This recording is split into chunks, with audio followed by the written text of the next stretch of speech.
नमस्कार। Vision IAS के news today के इस अंक में आप सभी का स्वागत है। इस अंक में हम आपके लिए लेकर आए हैं यूपीएससी परीक्षा की दृष्टि से महत्वपूर्ण कुछ अहम खबरें। इस अंक के साथ मैं हूं दिव्या तोमर। आइए सबसे पहले नजर डालते हैं इस अंक की सुर्खियों पर। अंतर्राष्ट्रीय उत्तर दक्षिण परिवहन गलियारे ने पहली बार यूरोप को भारत से जोड़ा है। ARCE ने मेटल एयर बैटरी यानी MAB के लिए लागत प्रभावी उत्प्रेरक विकसित किए। स्वास्थ्य और परिवार कल्याण मंत्रालय के अनुसार तंबाकू नियंत्रण को एक मिशन और सामाजिक आंदोलन की भांति आगे बढ़ाने की जरूरत है। वित्त वर्ष 2020-21 में भारत अफ्रीका व्यापार में गिरावट दर्ज की गई। समुद्री राज्य विकास परिषद की 18वीं बैठक का आयोजन हुआ। और अब खबरें विस्तार से। अंतर्राष्ट्रीय उत्तर दक्षिण परिवहन गलियारे INSTC ने पहली बार यूरोप को भारत से जोड़ा है। अंतर्राष्ट्रीय उत्तर दक्षिण परिवहन गलियारे की पश्चिमी शाखा फिनलैंड से भारत भेजी गई रेल की खेप के साथ परिचालित हो गई है। INSTC भारत, रूस और ईरान द्वारा सेंट पीटर्सबर्ग में वर्ष 2000 में स्थापित 7200 किलोमीटर लंबा मल्टी मॉडल परिवहन है। INSTC की सदस्यता का विस्तार Azerbaijan, Armenia, Kazakhstan, Kyrgyzstan, Tajikistan, तुर्की, यूक्रेन, सीरिया, बेलारूस और ओमान को शामिल करने के लिए किया गया है। INSTC भारत को मध्य एशिया और रूस से जोड़ता है। साथ ही इसमें बाल्टिक, नार्डिक और आर्कटिक क्षेत्र तक विस्तार करने की क्षमता भी विद्यमान है। भारत के लिए उत्तर दक्षिण परिवहन गलियारा का काफी महत्व है। इसके आर्थिक महत्व की बात करें तो ये माल की परिवहन लागत का लगभग 30% के साथ साथ परिवहन समय में स्वेज नहर की तुलना में लगभग आधी कटौती करेगा। यूरेशिया में क्षेत्रीय आपूर्ति श्रृंखलाओं का निर्माण होगा। नए बाजारों के निर्माण के साथ साथ बाजार पहुंच में वृद्धि होगी। क्षेत्र में मुक्त व्यापार समझौतों के परिणत होने की संभावना है। वहीं सामरिक हितों की बात करें तो चीन के बेल्ट एंड रोड इनिशिएटिव के लिए भारत के प्रत्युत्तर के रूप में इसे देखा जा रहा है। मध्य एशिया और उससे आगे तक सुगम पहुंच उपलब्ध होगी।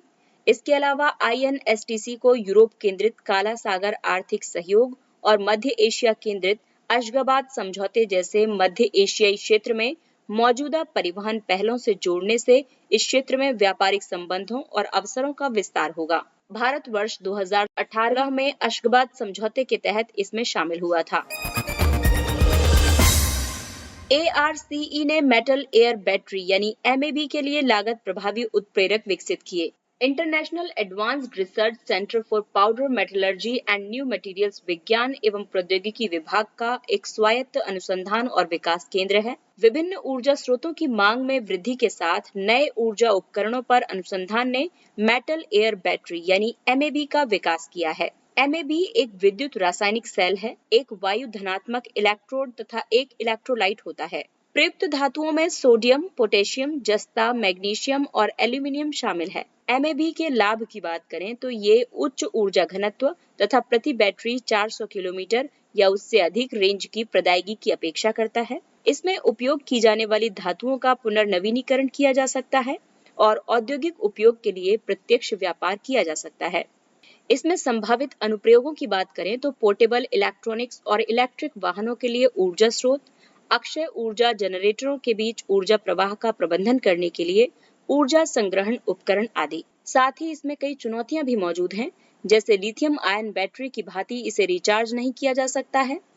उत्प्रेरक के रूप में उपयोग की जाने वाली उत्कृष्ट धातुओं यानी नोबल मेटल्स की लागत उच्च होती है और बैटरी की जटिल संरचना की वजह से इसमें जंग लग सकता है। अब ARCI ने स्पीक यानी सल्फोनेटेड पॉलीथर ईथर कीटोन नामक एक बहुलक का उपयोग करके एक लागत प्रभावी विद्युत उत्प्रेरक विकसित किया है। ये उत्प्रेरक यानी कैटलिस्ट उच्च ऊर्जा दक्षता और स्थिर चार्ज डिस्चार्ज की विशेषज्ञता में सक्षम बनाते हुए कम वोल्टेज ध्रुवीकरण भी सुनिश्चित करता है। अगली खबर स्वास्थ्य क्षेत्र से। स्वास्थ्य एवं परिवार कल्याण मंत्रालय के अनुसार तंबाकू नियंत्रण को एक मिशन और सामाजिक आंदोलन की तरह आगे बढ़ाने की जरूरत है। Global adult tobacco survey India GATS के अनुसार भारत में 27 करोड़ से अधिक तंबाकू उपयोगकर्ता हैं।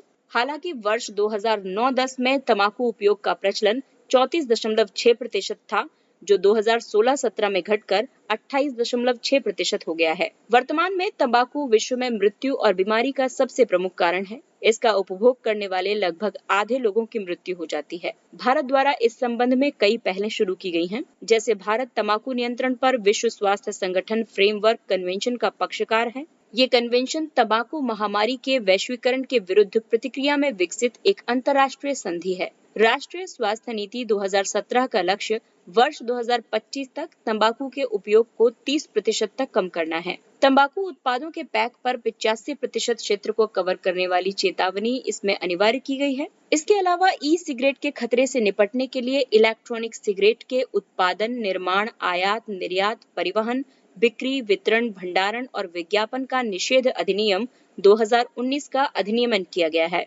फिल्मों और टेलीविजन में तंबाकू उत्पादों के प्रदर्शन एवं उपयोग को विनियमित किया गया है। इसके अलावा तंबाकू के उपयोग को नियंत्रित करने के लिए भी कई अनुशंसाएं की गई हैं, जैसे समाज को युवाओं में तंबाकू के सेवन को हतोत्साहित करना चाहिए। विद्यालय निकोटीन और तंबाकू के सेवन से जुड़े खतरों के बारे में जागरूकता सृजित कर सकते हैं। फिल्म, टेलीविजन और नाटक निर्माण कंपनियां अब तंबाकू या ई सिगरेट के उपयोग को चित्रित नहीं करने का संकल्प ले सकती हैं। प्रतिष्ठित व्यक्ति और सामाजिक रूप से प्रभावित व्यक्ति ब्रांड एम्बेसडरशिप के प्रस्तावों को अस्वीकार कर सकते हैं। इसके अलावा निकोटीन एवं तंबाकू उद्योगों के प्रायोजन को अस्वीकृत कर सकते हैं।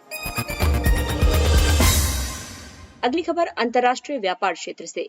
वित्त वर्ष 2020-21 में भारत अफ्रीका व्यापार में गिरावट दर्ज की गई। भारतीय उद्योग परिसंघ की हालिया रिपोर्ट के मुताबिक भारत से अफ्रीका को निर्यात $27.7 बिलियन है, जबकि भारत का अफ्रीका से आयात $28.2 बिलियन रहा, जो पिछले वर्ष की तुलना में 4.4% और 25% कम है। इस गिरावट के कारणों की बात की जाए तो अफ्रीका में कोविड का प्रभाव, अंतर्राष्ट्रीय प्रतिस्पर्धा जैसे अमेरिका, यूरोपीय संघ, चीन, जापान आदि अफ्रीका के बाजारों, खनिजों, हाइड्रोकार्बन और समुद्री संसाधनों के लिए निवेश एवं प्रतिस्पर्धा कर रहे हैं और अपने भू राजनीतिक प्रभाव का विस्तार कर रहे हैं। इसके अलावा कम निवेश भी गिरावट का कारण रहा है। अफ्रीका में भारत का निवेश भी वित्त वर्ष 2019-20 में $3.2 बिलियन से घटकर वित्त वर्ष 2020-21 में $2.9 बिलियन हो गया था। 25 वर्षों में कुल निवेश अफ्रीका में चीन के निवेश का लगभग 1/3 है। हालांकि इस संबंध में कई कदम भी उठाए गए हैं, जैसे कोविड युग में उद्योगों की शिकायतों और चुनौतियों का समाधान करना, स्वास्थ्य, अंतरिक्ष और डिजिटल प्रौद्योगिकियों में सहयोग विकसित करना और उसे सुदृढ़ करना। अफ्रीका को अनुदान और रियायती ऋण के लिए नए वित्तीय संसाधन आवंटित किए जाने चाहिए। अफ्रीका में चीन की चुनौती से पार पाने के लिए भारत और उसके अंतर्राष्ट्रीय सहयोगियों के बीच सहयोग में वृद्धि की जानी चाहिए। विकास के अनुकूल निजी निवेश को बढ़ावा दिया जाना चाहिए। अगली खबर समुद्री क्षेत्र से। समुद्री राज्य विकास परिषद की 18वीं बैठक का आयोजन। वर्ष 1997 में गठित MSDC यानी समुद्री राज्य विकास परिषद समुद्री क्षेत्र के विकास के लिए एक शीर्ष परामर्शी निकाय है। इसका उद्देश्य प्रमुख और गैर प्रमुख बंदरगाहों के एकीकृत विकास को सुनिश्चित करना है। केंद्रीय पत्तन, पोत परिवहन और जलमार्ग मंत्रालय के राज्य मंत्री स्वतंत्र प्रभार इसके अध्यक्ष हैं। एक नया प्रारूप भारतीय पत्तन विधेयक 2021 छोटे बंदरगाहों से संबंधित कई शक्तियों को MSDC को स्थानांतरित करने का प्रस्ताव करता है। मौजूदा भारतीय पत्तन अधिनियम 1908 के अनुसार ये शक्तियां राज्य सरकार में निहित हैं। भारतीय पत्तन विधेयक 2021 में बचाव, सुरक्षा और प्रदूषण की रोकथाम से संबंधित कई अभिसमय शामिल किए गए हैं।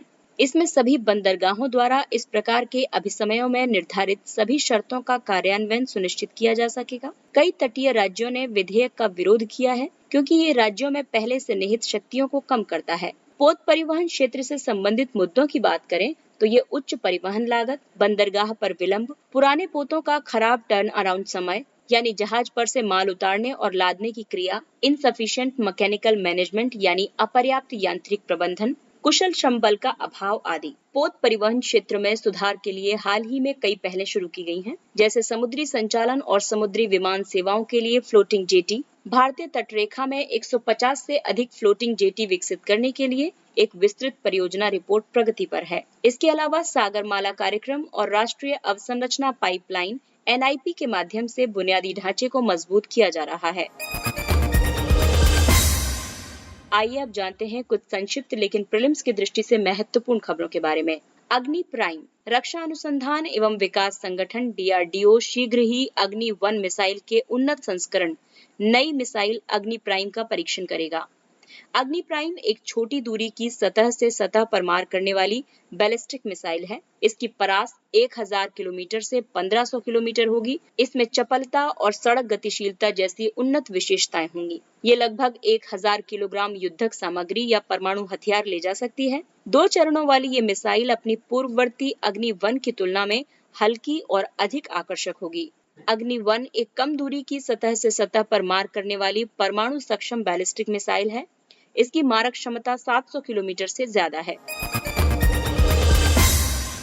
प्रोजेक्ट सी बर्ड। रक्षा मंत्री ने प्रोजेक्ट सी बर्ड के तहत अवसंरचना विकास कार्यों की समीक्षा की। भारत के लिए सबसे बड़ी नौसैनिक अवसंरचना परियोजना प्रोजेक्ट सी बर्ड में भारत के पश्चिमी तट पर कारवार यानी कर्नाटक में एक नौसैनिक अड्डे का निर्माण शामिल है। ये प्रोजेक्ट पूरा होने पर भारतीय नौसेना को पश्चिमी तट पर उसका सबसे बड़ा नौसैनिक अड्डा और साथ ही स्वेज नहर के पूर्व में सबसे बड़ा नौसैनिक अड्डा प्रदान करेगी। आइए बात करते हैं सुर्खियों में रहे स्थलों की। सिंक द्वीप। हाल ही में भारतीय तटरक्षक बल ने 9 सदस्यीय चालक दल को सिंक द्वीप के तट पर एक डूबते जहाज से बचाया है। सिंक द्वीप समूह अंडमान द्वीप समूह में रटलैंड द्वीप और पैसेज द्वीप के बीच डंकन जलसंधि के उत्तर की ओर द्वीपों का एक युग्म है। आइए अब चर्चा करते हैं सुर्खियों में रहे व्यक्तित्वों की। कबीर एक प्रसिद्ध कवि, संत और समाज सुधारक थे। उनका जन्म 1440 ईस्वी में हुआ था। उन्होंने जाति आधारित भेदों को स्वीकार नहीं किया और मूर्ति पूजा की निंदा की तथा हिंदू एवं मुस्लिम दोनों के संस्कारों, रीति रिवाजों और प्रथाओं की आलोचना की। उनकी कविताएं उनकी पहचान भी हैं और ख्याति भी हैं। उनकी कविता हिंदी, खड़ी बोली, पंजाबी, भोजपुरी, उर्दू, फारसी और मारवाड़ी का मिश्रण है। कबीरदास के लेखन का भक्ति आंदोलन पर बहुत प्रभाव पड़ा और इसमें कबीर ग्रंथावली, अनुराग सागर, बीजक और सखी ग्रंथ जैसी रचनाएं शामिल हैं। उनकी कृतियों का एक बड़ा हिस्सा सिखों के 5वें गुरु अर्जन देव द्वारा संकलित किया गया था। इसके साथ ही ये अंक समाप्त होता है। अगले अंक में फिर मुलाकात होगी कुछ अन्य महत्वपूर्ण खबरों के साथ। तब तक अपना ख्याल रखिए, सुरक्षित दूरी बनाए रखिए, मास्क पहनिए, हाथ और मुंह साफ रखिए और टीका अवश्य लगवाइए। और अब विजन आईएएस की पूरी टीम को दीजिए इजाजत। नमस्कार।